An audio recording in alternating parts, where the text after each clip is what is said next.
Welcome folks, one and all, to Let's Replay Realms of the Haunting, a game released in 1996 in the US and 1997 elsewhere. Realms of the Haunting was developed by Gremlin Interactive, and published by Gremlin Interactive everywhere except the US, where it was published by Interplay. Realms of the Haunting is a first-person adventure game with heavy FPS elements, and effectively combines the two into one game. Realms of the Haunting uses the game engine that was previously used by another Gremlin Interactive game, that game being Normality, and it's a 2.5D game, in the sense that it has 3D rendered environments and a lot of 2D assets within them. This chandelier, for instance, and many of the other objects that are encountered in the game, as well as all the enemies are also 2D sprites.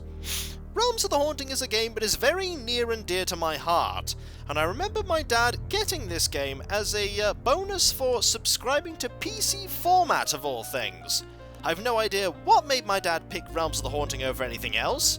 Perhaps it was the fact that nothing else that was being offered looked any good, but I'm very glad that he did, because it's one of the earlier games that I ever played, and it's a game I still really enjoy to this day. Realms of the Haunting has a lot of Mythosian elements to its storytelling and general atmosphere that it builds. And while I didn't know this when I first played it when I was much younger, and I sort of was getting an inkling of it when I first Let's Played it, which I might add was a long time ago, now hopefully I'll be able to return to Realms of the Haunting with fresh eyes, and see many things that I didn't see before. Not to mention, it is Realms of the Haunting. And Realms of the Haunting, indeed, does have the word haunting in it, so surely there shall be some haunting things for Adam to see, right? Only time will tell. Only time will tell. This is a game that I really enjoy, and I'm really glad to once more be returning to it as a Let's Replay. The plot, as the introduction has introduced, is relatively straightforward. Adam Randall is coming here for a little bit of closure and to basically have a few questions answered. Basically, a few things have been occurring since his father's death that are very unusual. The package that he got delivered a few weeks previous, the dreams that he's been having, some good, some bad, and now a lot of nasty nightmares, and also this Elias Kamba character, who seems not at all to be who he actually is. Not that Adam knows who he is, and so he has come to this house that he's kept dreaming of, this house of his nightmares, as he's put it, to get answers and closure. I might add that Adam Randall really isn't fazed by a lot of things that a lot of other characters would be. Adam Randall takes a lot of things in his stride, like the fact that those seals that he got in that package literally glow with a strange energy. I mean, he was a little bit surprised when the door handle did the same thing. Perhaps he just didn't see the energy in the seals, although I thought it was pretty obvious. And now he is in this house, and there is not much more to do here but actually play the game. Now, I actually have this patch to the 1.2 US version, which allows a few things. For a start, it allows you to rebind the actual movement keys, but the default movement keys in the 1.2 version is WASD, which is good because originally when I first played it, it was the arrow keys. And as much as I played older games, the arrow keys are a little bit cumbersome now to use. Secondly, it also allows you to pick the arcade level, which is basically how difficult the combat is. Now, in the version that I played, it was set to hard, and that is what I'm going to be playing it at, because personally, doing the tests on normal, I found it was a little bit easy, the combat, so hard it is. Adventure level is something you can actually change in-game as far as I know. Adventure level pretty much determines how easy the puzzles are, in the sense that if you're on easy, for instance if you were going to a locked door and you had the key, if you clicked on the locked door, if it was easy, the game would automatically put the key you need to unlock the door in your hand, so that if you click it again, it will just open. Now if you're playing it on hard, that won't happen. And although most of the time what you need in terms of keys is pretty easy, I find that if you're playing it on easy, sometimes you can solve puzzles that you don't really know how you solve them. An item just appears in your hand and you just put it there, and you don't actually know how you managed to solve the actual puzzle in question. So we're going to be playing it on hard. And with that, let us delve into the realms of the haunting.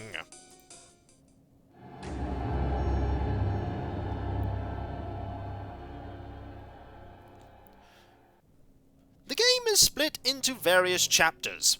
This chapter is particularly short, some of them are very long.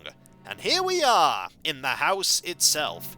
You'll see automatically that there are a few things that are on this cursor. Namely, there is the eye here, which if you right-click means that you can actually examine something. The blue dot above it means that if I was close enough, I could try and manipulate it. If it's a green dot, it means that you can, in fact, manipulate it. If it's a red dot, you can try and attack it. Now, my fists don't extend that far, but if I had, say, a gun, I could shoot that mirror. Also, little things that are added into this game, for instance, is the sense that if you punch a window, it will break and you'll get hurt, mainly because you are punching a window with your fists. Now, there is inventory here. There are a few items that we have. This matchbox.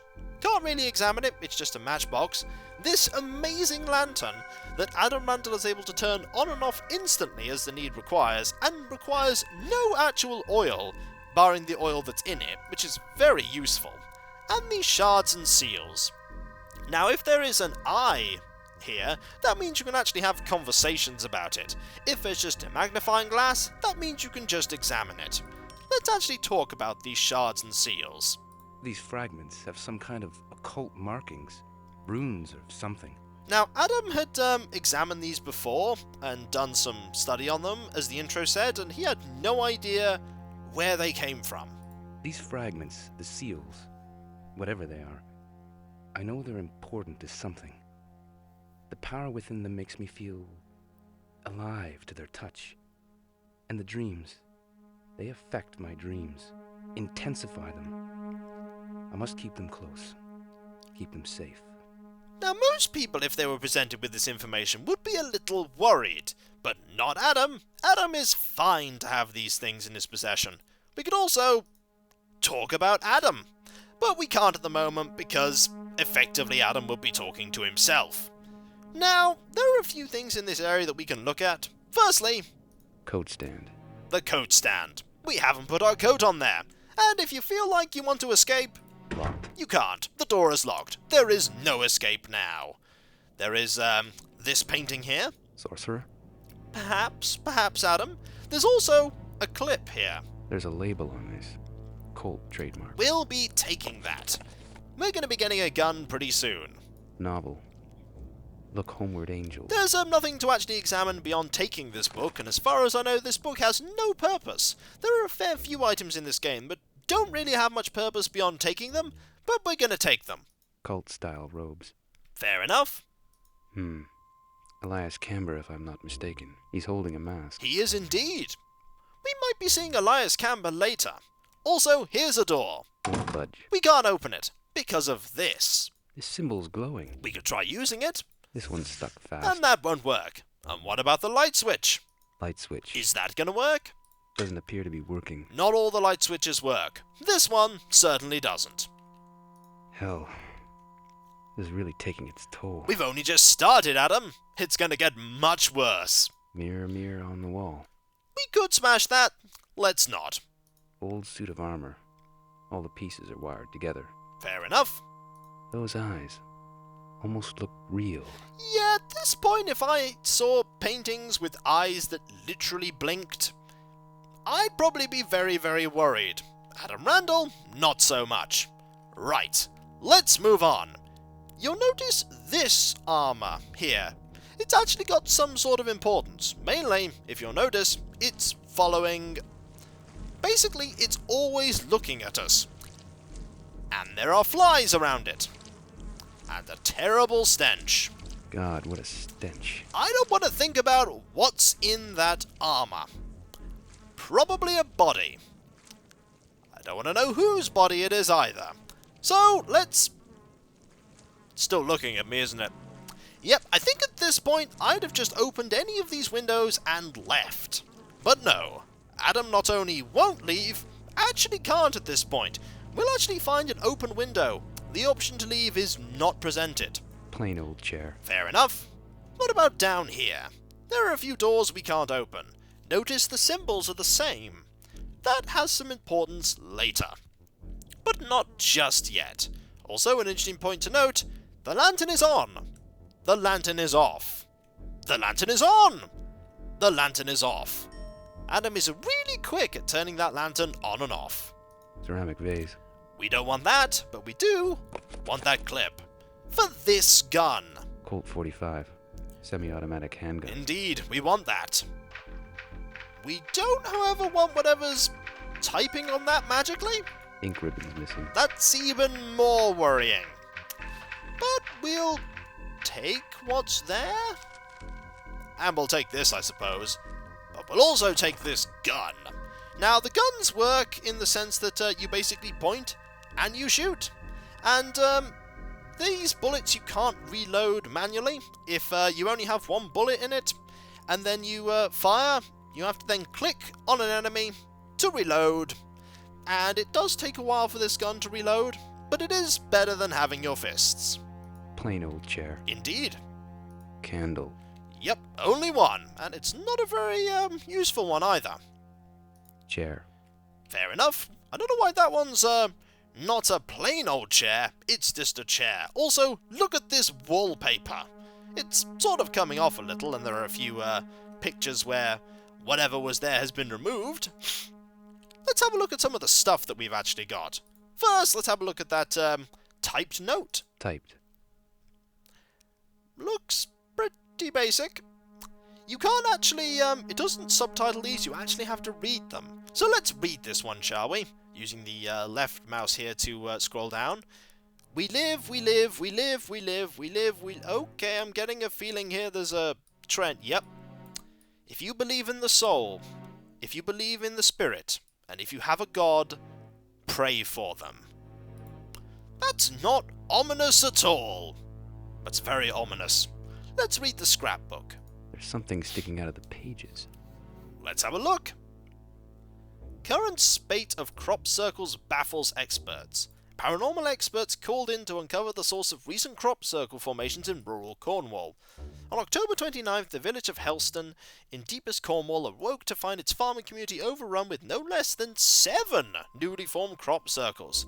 A team of self-confessed experts from Wiltshire arrived at Helston yesterday, shortly after receiving an invitation from the council to initiate a psychic investigation. For many centuries now, the people of Helston have held witness to this strange and fascinating phenomenon, but the intensity of recent formations seems to have prompted the people into finally calling in the experts to set up a crop watch. Whatever the sources of the phenomena, the village of Helston is currently basking in the publicity the events bring. Investigations continue. That's a little troubling, but I'm sure they'll sort it out. Could this be the first door that is not locked? Open. Good. Yes, it is. All these doors, however, are locked, and that door just leads to where we came. Let's have a look down here. Also, here's that open window that you can't leave out of. Also, looks pretty dreary out there. Rat. No head. I really don't want to know what creature killed that rat, considering the only thing I found here that could have been alive is a dead person in a suit of armor. We could light these candles. In fact, we shall light these candles. Where are our matches? There we go. We'll just light these. Why not? Also, here's a mirror. Doesn't really serve much purpose. Let's move on. This house is pretty big. And here is our first puzzle. Painting of a sarcophagus. You can see in the painting that there are 2 candlesticks, and they're both lit. To solve this puzzle, for this locked door here, Locked. we need to actually light these candles.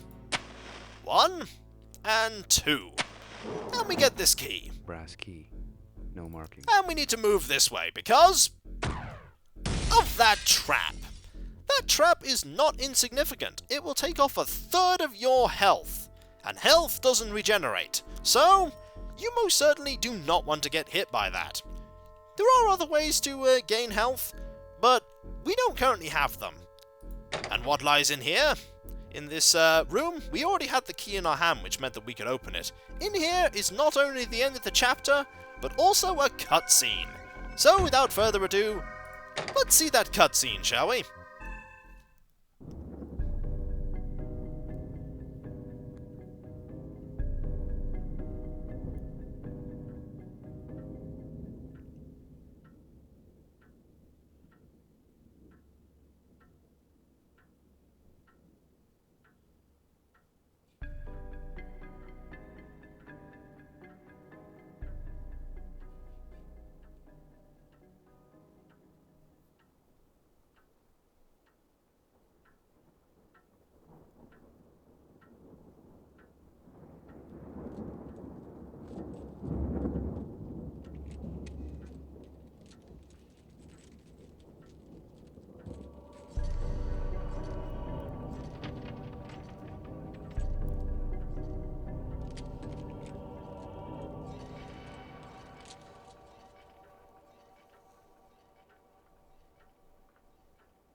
Adam, oh, it is such a joy to see you again, my boy. I wish with all my heart that I could send you away from here. Adam, please don't turn away from me. I need your help. You must free me. I am dead. Yes. My body lies beneath the gravestone. But my soul is trapped, tormented by the darkness that inhabits this place. You are my only hope. This is my prison and my jailer, binding me against my will to suffer the tortures of the damned. The damned is what they are. I cannot help you beyond this message. It is not just a matter of my soul's destiny. Stakes are far greater than you can possibly imagine. Dad, please. I don't understand. You must try, my boy. Find Alf. He is a kindred spirit and will be as a brother to you. Once a proud knight, he too is held. They returned. Adam, for the love of God, remember these words. Remember my warnings. You are the last hope.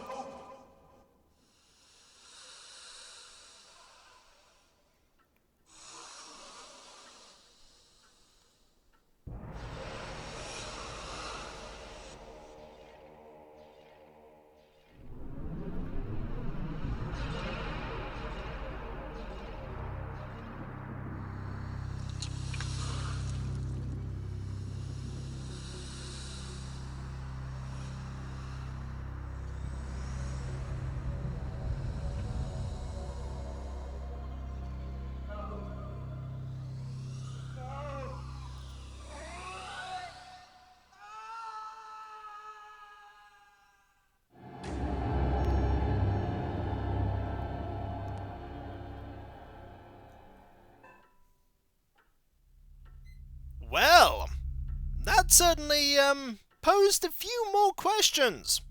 And by a few more questions, I think maybe another million.